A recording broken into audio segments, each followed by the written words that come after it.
Selamat datang ke channel Cikgu Mendel. Pada kali ini cikgu akan bincangkan tentang sains tingkatan 4, bab yang pertama, langkah keselamatan di dalam makmal. Jadi kita ada langkah keselamatan di dalam makmal. Yang pertama sekali, kita ada peraturan keselamatan dan peraturan makmal. Jadi dia ada peralatan perlindungan. Apa maksud peralatan perlindungan ni? Dia ada alat-alat di makmal tu akan membantu untuk melindungi ataupun dia mengurangkan kecederaan, mengurangkan kerosakan, mengurangkan luka, apa saja yang boleh membantu kamu untuk tidak terlalu teruk lah kalau ada kemalangan di dalam makmal. Jadi itu dipanggil sebagai peralatan perlindungan.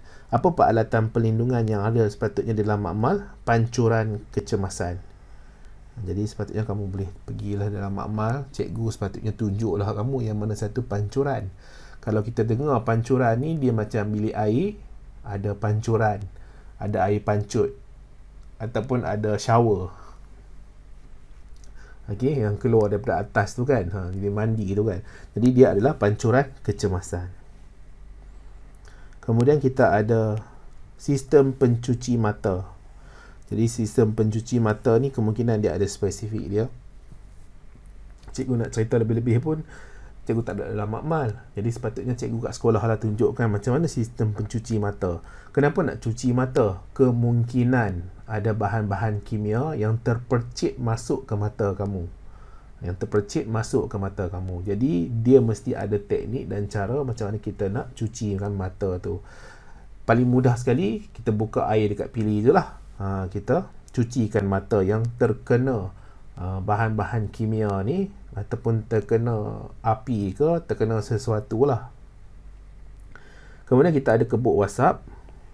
Jadi kebuk wasap ni mudah meruap. Jadi dia satu kabinet, satu kabinet ataupun satu tempat di mana dia ada seolah-olah macam kaca akan tutup tempat tu. Untuk apa? Untuk kita kendalikan bahan-bahan kimia yang mudah meruap. Ini mudah meruap, mudah terbakar, beracun, menghakis dan berbau. Jadi kalau dia berbau kan, busuk. Jadi kita tak sesuai lah kalau kita buat atas meja yang ada kat makmal tu. Tak selesa. Jadi kemungkinan akan pensan ke apa ke kan. Jadi kita buat dalam kebuk wasap ni. Jadi aliran udara tu akan disedut keluar daripada bangunan, daripada makmal. Jadi kita tak terbau sangat lah. Ataupun kalau ada benda yang mudah meruap. Jadi mudah meruap ni kemungkinan kita senang nak hidu dia. Jadi bila kita tutup, tangan kita je ada dalam kebuk tu, ada dalam tempat tu, kita boleh kendalikan. Jadi kita tak berbau sangat dan wap-wap tu akan disedut keluar ke udara. Kemudian kita ada benda menghakis berbau. Kita ada juga kabinet aliran lamina. Kabinet aliran lamina ni akan elakkan kontaminasi. Kontaminasi ni adalah pencemaran lah. Jadi dia ada eksperimen-eksperimen yang mana dia menggunakan nutrien-nutrien untuk dia biak jadi banyak certain bakteria ataupun bakteria-bakteria tertentu. Jadi dia tak nak bakteria-bakteria lain, dia nak biak bakteria tu sahaja. Bakteria tertentu tu saja. Dia tak nak bakteria yang lain. Jadi kalau dia biarkan di udara ni ada macam-macam jenis bakteria, mikroorganisme macam-macam. Jadi mikroorganisme ni kemungkinan akan hidup di atas dia punya nutrien yang dia buat. Jadi dia tak nak. Jadi dia kena buat secara dalam kabinet aliran lamina khusus untuk microbiology. Jadi buat bakteria-bakteria tu semua dalam kabinet aliran lamina.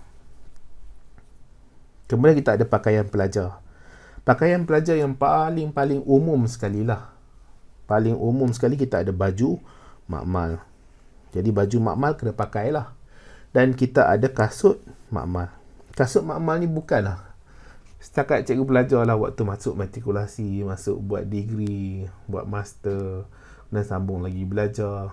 Tak ada lah kasut-kasut yang khusus, terlalu khusus sangat.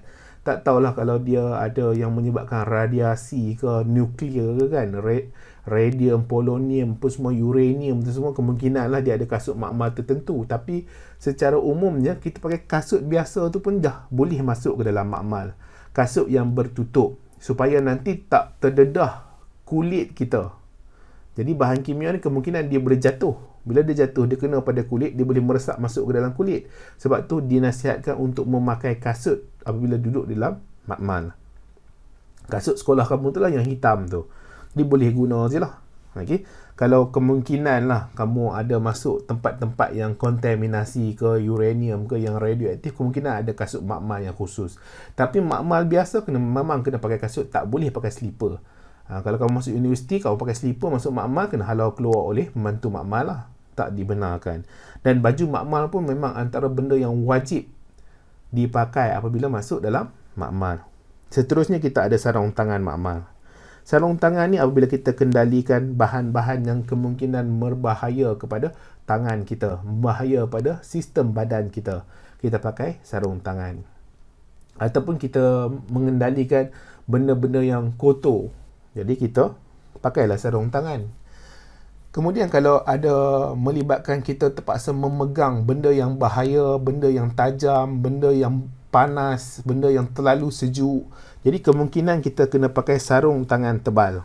Jadi contohnya macam dalam dekat rumah kamu ada dapur kan, kadang-kadang mak kamu dia nak angkat periuk yang panas tu, dia bubuh sarung tangan yang tebal tu, sedang dia nak angkat dia tak rasa panas lah. Kemudian kita juga ada goggle dan topeng muka.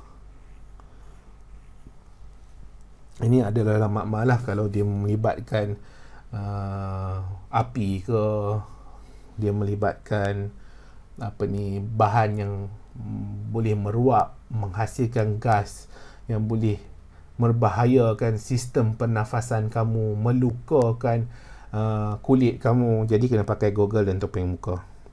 Kemudian kita ada bahan buangan. Jadi bahan buangan ada yang boleh dibuang dalam sinki, ada yang tak boleh dibuang dalam sinki.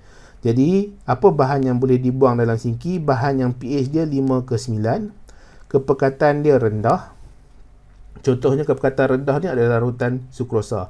Larutan sukrosa ni apa? Sukrosa ni gula. Jadi dia larutan gula. Boleh buang dalam sinki, tak ada masalah.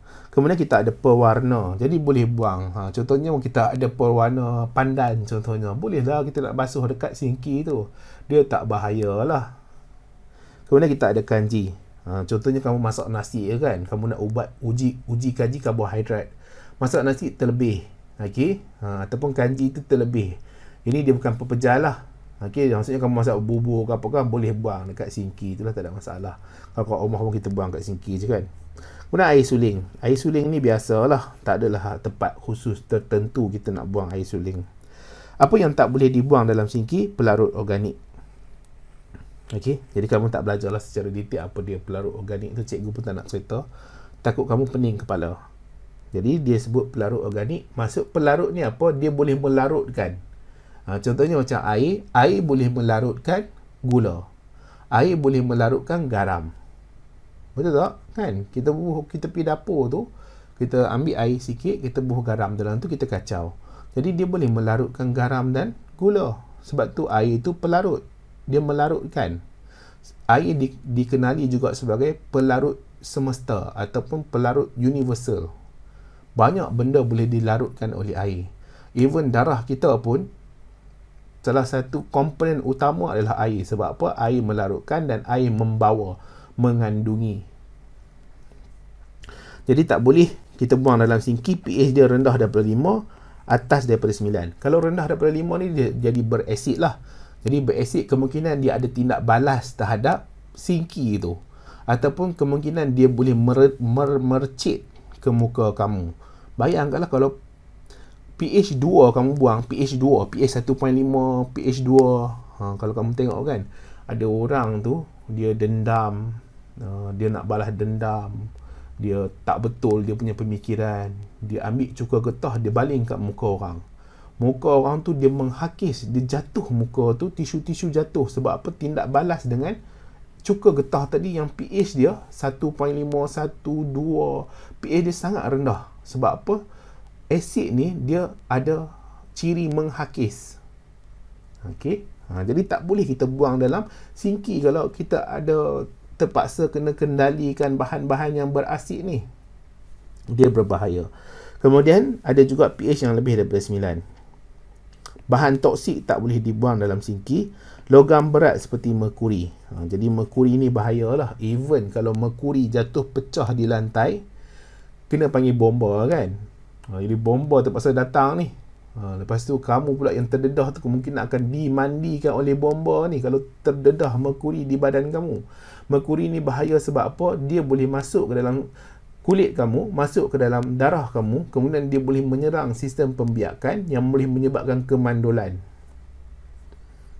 Bahan meruap tak boleh dibuang dalam sinki. Sisa pepejal. Sisa pepejal yang besar-besar ni kan, yang kecil pun samalah, kalau dia dah bergumpal di situ, kamu buang dalam sinki.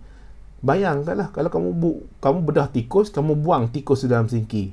Lepas tu tak boleh nak masuk, kamu sumbat-sumbat dalam lubang sinki tu. Apa jadi? Tersumbat lah. Bila kamu buka air, air akan melimpah-limpah keluar. Ya, jadi dia akan menyebabkan masalah perpaipan di situ kan, pempaipan di situ. Jadi tak boleh buang sisa pepejal. Bahan sisa organik, bahan reaktif. Bahan reaktif ni tak ada lah dalam makmal sekolah kan.